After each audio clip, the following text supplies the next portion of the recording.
സംസ്ഥാനത്ത് മഴ ശക്തമാകുന്നു. 3 ജില്ലകളിൽ ഓറഞ്ച് അലർട്ട് ഉണ്ട്. മലപ്പുറം, കോഴിക്കോട്, വയനാട് ജില്ലകളിലാണ് ഓറഞ്ച് അലർട്ട്. മറ്റെല്ലാ ജില്ലകളിലും യെല്ലോ അലർട്ടും പ്രഖ്യാപിച്ചു. കാലവർഷം ഉടനെത്തുമെന്നും കാലാവസ്ഥാ വകുപ്പ് അറിയിച്ചിട്ടുണ്ട്. ശനിയാഴ്ച വരെ കനത്ത മഴയ്ക്കും സാധ്യതയുണ്ട്. ഓറഞ്ച് അലർട്ട് ഉള്ള ജില്ലകൾ: 2-6-2026 മലപ്പുറം, കോഴിക്കോട്, വയനാട്. 3-6-2026 ആലപ്പുഴ, കോട്ടയം, എറണാകുളം, തൃശൂർ. 4 തിരുവനന്തപുരം, കൊല്ലം, പത്തനംതിട്ട, ആലപ്പുഴ, കോട്ടയം, ഇടുക്കി, എറണാകുളം, തൃശൂർ ജില്ലകളിലാണ് ഓറഞ്ച് അലർട്ട്. 5-6-2026 തൃശൂർ, പാലക്കാട്, മലപ്പുറം, കോഴിക്കോട്, വയനാട്, കണ്ണൂർ, കാസർഗോഡ് എന്നീ ജില്ലകളിൽ ഓറഞ്ച് അലർട്ട് ഉണ്ട്. 6-6-2026 കണ്ണൂരും കാസർഗോഡും. ഒറ്റപ്പെട്ട ഇടങ്ങളിൽ അതിശക്തമായ മഴയ്ക്കുള്ള സാധ്യതയാണ് പ്രവചിച്ചിരിക്കുന്നത്. 24 മണിക്കൂറിൽ 115.6 മില്ലിമീറ്റർ മുതൽ 204.4 മില്ലിമീറ്റർ വരെ മഴ ലഭിക്കുമെന്നാണ് അതിശക്തമായ മഴ എന്നതുകൊണ്ട് കേന്ദ്ര കാലാവസ്ഥാ വകുപ്പ് അർത്ഥമാക്കുന്നത്. ഇടിമിന്നലോട് കൂടിയ മഴയാണ് പ്രതീക്ഷിക്കുന്നത്. ഇനി യെല്ലോ അലർട്ട് ഉള്ള ജില്ലകൾ: 2-6-2026 തിരുവനന്തപുരം, കൊല്ലം, പത്തനംതിട്ട, ആലപ്പുഴ, കോട്ടയം, ഇടുക്കി, എറണാകുളം, തൃശൂർ, പാലക്കാട്, കണ്ണൂർ, കാസർഗോഡ്. 3-6-2026 തിരുവനന്തപുരം, കൊല്ലം, പത്തനംതിട്ട, ഇടുക്കി, പാലക്കാട്, മലപ്പുറം, കോഴിക്കോട്, വയനാട്, കണ്ണൂർ, കാസർഗോഡ് ജില്ലകൾ. 4-6-2026 പാലക്കാട്, മലപ്പുറം, കോഴിക്കോട്, വയനാട്, കണ്ണൂർ, കാസർഗോഡ്. 5-6-2026 തിരുവനന്തപുരം, കൊല്ലം, പത്തനംതിട്ട, ആലപ്പുഴ, കോട്ടയം, ഇടുക്കി, എറണാകുളം. 6-6-2026 തിരുവനന്തപുരം, കൊല്ലം, പത്തനംതിട്ട, ആലപ്പുഴ, കോട്ടയം, ഇടുക്കി, എറണാകുളം, തൃശൂർ, പാലക്കാട്, മലപ്പുറം, കോഴിക്കോട്, വയനാട് എന്നീ ജില്ലകളിലാണ് യെല്ലോ അലർട്ട്.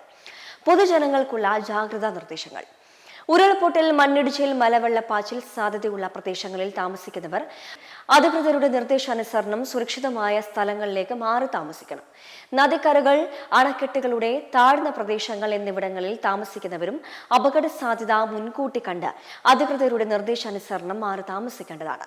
ദുരന്ത സാധ്യത പ്രദേശങ്ങളിൽ താമസിക്കുന്നവർ നിർബന്ധമായും തങ്ങളുടെ പ്രദേശത്ത് ക്യാമ്പുകൾ തുറന്നു എന്ന് ഉറപ്പാക്കേണ്ടതും പകൽ സമയത്ത് തന്നെ അങ്ങോട്ട് മാറി താമസിക്കേണ്ടതുമാണ്. ഇതിനായി തദ്ദേശ സ്ഥാപന റവന്യൂ അധികാരികളുമായി ബന്ധപ്പെടാവുന്നതാണ്. ശക്തമായ കാറ്റിന് സാധ്യതയുള്ളതിനാൽ അടിച്ചുറപ്പില്ലാത്ത വീടുകളിൽ താമസിക്കുന്നവരും മേൽക്കൂര ശക്തമല്ലാത്ത വീടുകളിൽ താമസിക്കുന്നവരും പ്രത്യേകമായി ജാഗ്രത പാലിക്കേണ്ടതാണ്. അപകടാവസ്ഥ മുന്നിൽ കാണുന്നവർ അധികൃതരുമായി ബന്ധപ്പെട്ട് സുരക്ഷിതമായ സ്ഥലങ്ങളിലേക്ക് സുരക്ഷാ മുൻകരുതലിന്റെ ഭാഗമായി മാറി താമസിക്കണം. കാറ്റിൽ മരങ്ങൾ കടപുഴകി വീണും പോസ്റ്റുകൾ തകർന്നു വീണും ഉണ്ടാകാനിടയുള്ള അപകടങ്ങളെയും ശ്രദ്ധിക്കേണ്ടതാണ്.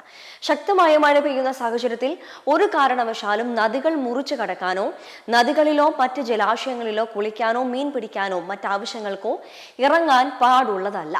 ജലാശയങ്ങൾക്ക് മുകളിലെ മേൽപ്പാലങ്ങളിൽ കയറി കാഴ്ച കാണുകയോ സെൽഫി എടുക്കുകയോ കൂട്ടം കൂടി നിൽക്കുകയോ ചെയ്യാൻ പാടുള്ളതല്ല. മഴ ശക്തമാകുന്ന അവസരങ്ങളിൽ അത്യാവശ്യമല്ലാത്ത യാത്രകൾ പൂർണ്ണമായും ഒഴിവാക്കുക. വെള്ളച്ചാട്ടങ്ങൾ, ജലാശയങ്ങൾ, മലയോര മേഖലകൾ എന്നിവിടങ്ങളിലേക്കുള്ള വിനോദയാത്രകൾക്കും മുന്നറിയിപ്പ് മാറുന്നതുവരെ പൂർണ്ണമായും ഒഴിവാക്കേണ്ടതാണ്. ജലാശയങ്ങളോട് ചേർന്ന റോഡുകളിലൂടെയുള്ള യാത്രകളിലും പ്രത്യേകം ജാഗ്രത പാലിക്കണം. അറ്റകുറ്റപ്പണികൾ നടക്കുന്ന റോഡുകളിലും ജാഗ്രത പാലിക്കുക. അതിശക്തമായ മഴയുണ്ടാകുന്ന സാഹചര്യത്തിൽ റോഡ് അപകടങ്ങൾ വർദ്ധിക്കാൻ സാധ്യത മുന്നിൽ കാണണം.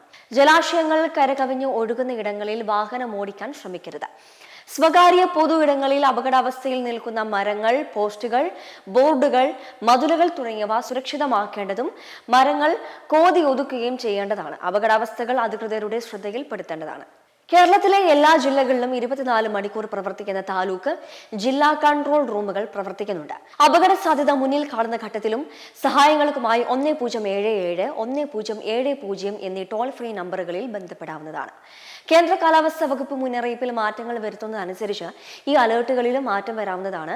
ദുരന്ത നിവാരണ അതോറിറ്റിയുടെ ഫേസ്ബുക്ക്, എക്സ് പേജുകൾ പരിശോധിച്ചാൽ കൃത്യമായ വിവരങ്ങൾ ലഭിക്കാൻ ഇടയുണ്ട്. മെമ്പർമാരുടെ നിക്ഷേപങ്ങൾക്ക് ഉയർന്ന ലാഭവിഹിതം നൽകുന്ന കേന്ദ്ര സർക്കാർ സഹകരണ registered society Bharat Lajna multi state housing cooperative society limited.